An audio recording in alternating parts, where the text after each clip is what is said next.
পাটায় মাখা ভাত ঝাল ঝাল ভর্তা দিয়ে কার না খেতে ভালো লাগে বলেন তো? আমি তো অনেক অনেক বেশি পছন্দ করি। যখনই সময় পাই, যখনই ইচ্ছে হয়, তখনই আগে ঝাল ঝাল ভর্তা দিয়ে পাটায় মেখে ভাত খেয়ে নিই।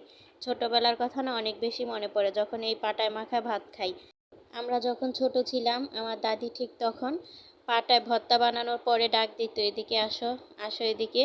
তো ওদিকে যাওয়ার পরে দেখতাম পাটায় ভাত গরম গরম বউয়া নিয়ে খুব ভালো করে মেখে তৃপ্তি নিয়ে খাইয়ে দিত। কি যে ভালো লাগতো!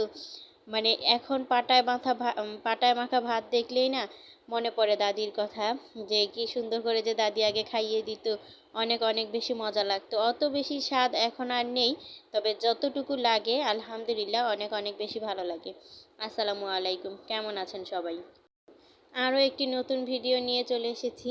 তো এই তো সকালবেলার যেই কাজটা আমি সব সময়ই করি হাঁস মুরগি ছাড়া, তো এটাই আগে করে নিলাম। তো হাঁস মুরগি ছেড়ে দিয়েছি, সেই সাথে এই যে যে বাচ্চাওয়ালা মুরগিটা ছিল এটাকেও আমি আটকিয়ে দিলাম।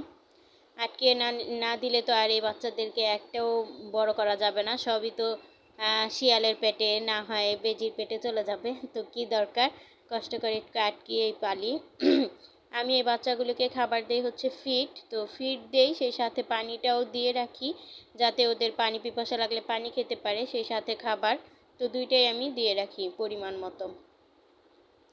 তারপর এদিকে আমি হাঁসটা আটকিয়ে দিব। তো হাঁসটা আটকানোর জন্য এই সর্বপ্রথম আমি গেটটা লাগিয়ে দিলাম। আর যেহেতু একটা হাঁস, এই হাঁসটা কিন্তু যদি ছাড়া থাকে না এদিক সেদিক করে, আর এত বেশি ডাকাডাকি করে যেটা বলে বোঝাতে পারবো না, একদম কান ঝালাপালা হয়ে যায় আর কি।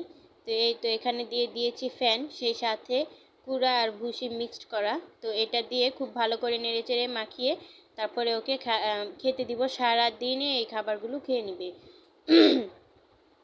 তো সারাদিন তো বারবার একটু একটু করে গুলিয়ে দেওয়া সম্ভব না, তো আমি একেবারেই গুলিয়ে দিই, যেহেতু একটা হাঁস তো ওর খেতে মানে ওর এটা দিয়ে সারাদিন চলে যায়, ও সারাদিন খেতে পারে আলহামদুলিল্লাহ, ওরকমভাবে কোনো সমস্যা হয় না। তো এই তো আমি গুলিয়ে দিয়েছি, এখন ওর প্রয়োজন মতো যতটুকু দরকার ততটুকু খেয়ে নিবে।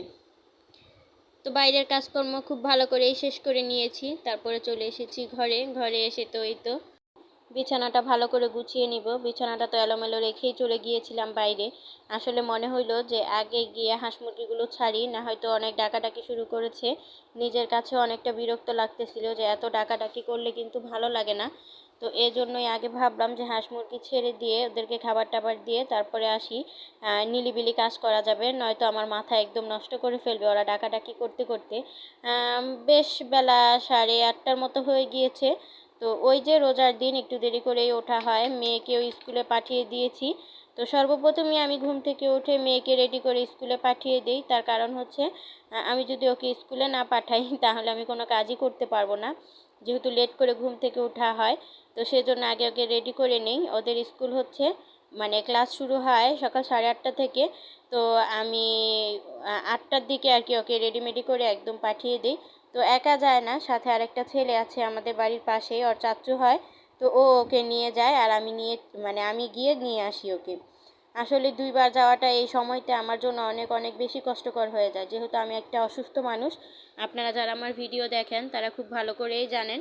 তো এই জন্য আমি দুইবার যাওয়া আসা করি না। আগে ঠিকই যেতাম, মানে সকাল একবার গিয়ে দিয়ে আসতাম, আবার 10:30 বাজে গিয়ে নিয়ে আসতাম, কিন্তু এখন আর হয়ে উঠতেছে না। তো এজন্য আমি ওকে দিয়ে পাঠিয়ে দেই রেডি টেডি করে। তারপরে এই তো আস্তে আস্তে আমি কাজকর্ম খুব ভালো করে সেরে নেই, যেমন বিছানা গোছানো, তারপরে ঘরটর ঝাড়ু দেয়া, থালা বাসন পরিষ্কার করা, সেই সাথে জামা কাপড় ধোয়া। হাঁস মুরগি ছাড়া কতগুলো কাজ হয়ে যায়, তাই না? যদি ওকে স্কুলে আমি যেয়ে দিয়ে আসতাম তাহলে এতগুলো কাজ কখনোই হতো না। তো অনেকগুলো কথা বলতে বলতে এদিকে আমার বিছানাটাও খুব ভালো করে গোছানো হয়ে গিয়েছে। তারপরে চলে এসেছি জামা কাপড় রোদে দেওয়ার জন্য। আমি জামা কাপড় সকাল সকালই ধুয়ে দিয়েছি। তো এই তো এখন হচ্ছে রোদে দিয়ে দিব। আকাশটা অনেক সুন্দর লাগতেছিল, দেখে কিন্তু অনেক বেশি ভালো লাগছিল। বেশ সুন্দর রোদ উঠেছিল।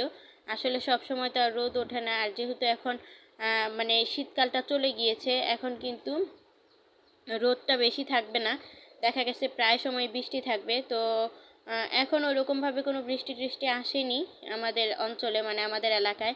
জানি না কোথায় কেমন বৃষ্টি হয়েছে, তবে আমাদের এখানে একদিন হয়েছিল, মানে হয়েছিল বলতে কি গুঁড়া গুঁড়া রাতের বেলায় পড়েছিল।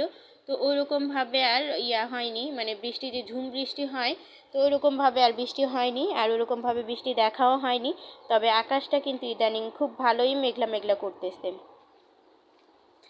তো আজকে কি রান্না করব ভাবতে ভাবতে চলে এসেছিলাম রান্নাঘরে। তো অনেকগুলো চিংড়ি মাছ ছিল, সেদিন এনেছিল আপনাদের ভাইয়া, দেখেছেন। তো ওইখান থেকে আমি অল্প কিছু চিংড়ি মাছ নিয়ে ভাবলাম ভর্তা করব। অনেক দিন হয়েছে ভর্তা খাই না, আসলে ভর্তাটা না আমার অনেক বেশি পছন্দের, আর ভর্তা হলে আমার অন্য কিছু লাগে না। তো সেই জন্য এই তো চিংড়ি মাছ খুব ভালো করে ভেজে নিয়েছি, সেই সাথে পেঁয়াজ আর রসুন আর শুকনো মরিচ খুব ভালো করে ভেজে টেজে তারপরে এই তো পাটা নিয়ে বসে পড়েছি বাটার জন্য। যদিও আমার বাটাবাটি করা নিষেধ, তবে মনকে তো আর সায় দিতে পারলাম না, খেতে যেহেতু ইচ্ছে করতেছে এখনই আমাকে খেতে হবে, এরকম একটা অবস্থা। আর আমি ছাড়া কেউ বানাবেও না, মানে এরকম কেউ নেই যে আমাকে হেল্প করবে, যে আমি ভেজে টেজে দিলাম একজন দাঁড়িয়ে দাঁড়িয়ে বেটে দিবে, এরকম কেউ নেই।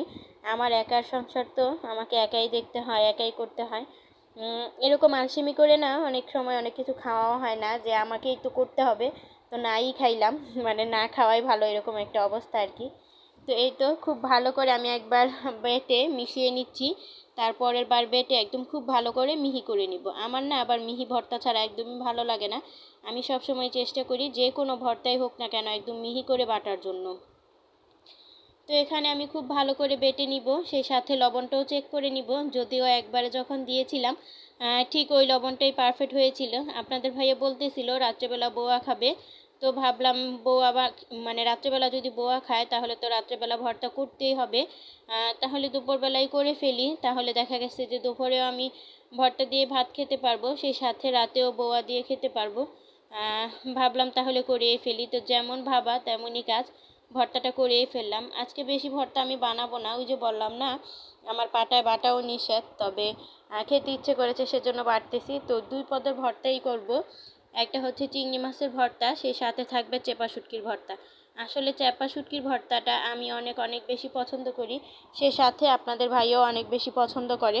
তবে আজকে আর দুই রকম করে বানাই নেই, আপনাদের ভাইয়া বাগার দেওয়া চেপা ভর্তাটা বেশি ভালোবাসে, কিন্তু আমি আবার পাটায় বাটা যেটা এটা বেশি পছন্দ করি। তো এজন্য আজকে ভাবলাম এক পদেরই করব, পাটায় বেটেই করি। যেহেতু শরীরটা অনেক বেশি খারাপ লাগছিল সেজন্য আর তরকারিও রান্না করিনি, আমি আর আমার মেয়ে এই ভর্তা দিয়েই খেয়ে ফেলেছি। আমার মেয়েও কিন্তু অনেক পরিমাণে ঝাল খেতে পারে, ও কিন্তু আমার সাথে এই ঝাল ঝাল ভর্তা দিয়ে ভাত খেয়েছে দুপুরবেলাও, আবার সেই সাথে রাতের বেলাও বোয়া খেয়েছে। আসলে আমি আজকের ভিডিওটা না আজকেই দেই না, আজকের ভিডিওটা আগামীকালকে দেই, তো সেজন্যই বলতে পারতেছি আর কি। তো অনেকে ভাবতে পারেন যে আজকের ভিডিওতে আপনি আজকে কিভাবে বলে দিলেন, রাত্রেবেলাও খুব ভালো করেই খেয়েছে, তো সেজন্য আমি একটু ক্লিয়ার করে দিলাম। আচ্ছা, এই পর্যন্ত যারা আমার ভিডিওটা দেখেছেন একটু হলেও যদি ভালো লেগে থাকে চাইলে কিন্তু আমার ভিডিওটিতে একটি লাইক করে দিতে পারেন, আর যদি খুব বেশি ভালো লেগে যায় তাহলে কিন্তু আমার চ্যানেলটিকে সাবস্ক্রাইব করে আমার চ্যানেলের পাশেই থেকে যেতে পারেন। অনেক সময় কথায় ভুল হয়, প্লিজ আপনারা ক্ষমা সুন্দর দৃষ্টিতে দেখবেন। তো এই তো এখানে আমার বাটাবাটি করা শেষ, তো আমি এখন দুই পদের ভর্তা থেকে একটু একটু করে ভর্তা নিয়ে রেখেছি, তারপরে সেই সাথে ভাত দিয়ে দিয়েছি, হালকা পরিমাণে একটু লবণ দিয়ে দিয়েছি, মানে স্বাদ মতো আর কি। তো এখন খুব ভালো করে নেড়ে চেড়ে মাখিয়ে নিব, হালকা একটু বাটাও দিয়ে নিব, এতে করে খেতে বেশি ভালো লাগবে, মানে একটু নরম হবে আর কি। তো এভাবে পাটায় মাখা ভাত কে কে খেতে পছন্দ করেন চাইলে কিন্তু আমাকে ছোট্ট একটি কমেন্ট করে জানিয়ে দিতে পারেন, আমি কিন্তু অনেক অনেক বেশি পছন্দ করি। তো আমার সুযোগ যখনই হয়, আমি যখনই সুযোগ পাই না কেন তখনই আমি চেষ্টা করি এরকম করে পাটায় মাখিয়ে ভাত খাওয়ার জন্য। তো আমার পাশে আমার মেয়ে ছিল, আমার মেয়েকেও খাইয়ে দিচ্ছিলাম, সে সাথে আমিও খেয়ে নিচ্ছিলাম। দেখেন আমার হাতের অবস্থাটা কি, মানে একদম পুরো হাত মেখে গেছে, কিচ্ছু করার নেই, ভাবলাম একদম খেয়ে টেয়ে তারপর একদম হাত টাত পরিষ্কার করে নেব, যেহেতু টুকটাক অনেক বেশি কাজকর্ম আছে, থালা বাসনও ধোয়া বাকি আছে। তো এই তো খাওয়া দাওয়া শেষ করে খুব ভালো করে থালা বাসনগুলো ধুয়ে রান্নাঘরটা পুরো ক্লিন করে নিয়েছি। আজকে এখানেই বিদায় নিয়ে নিচ্ছি, দেখা হবে নতুন কোনো ভিডিওতে। আল্লাহ হাফেজ, আসসালামু আলাইকুম।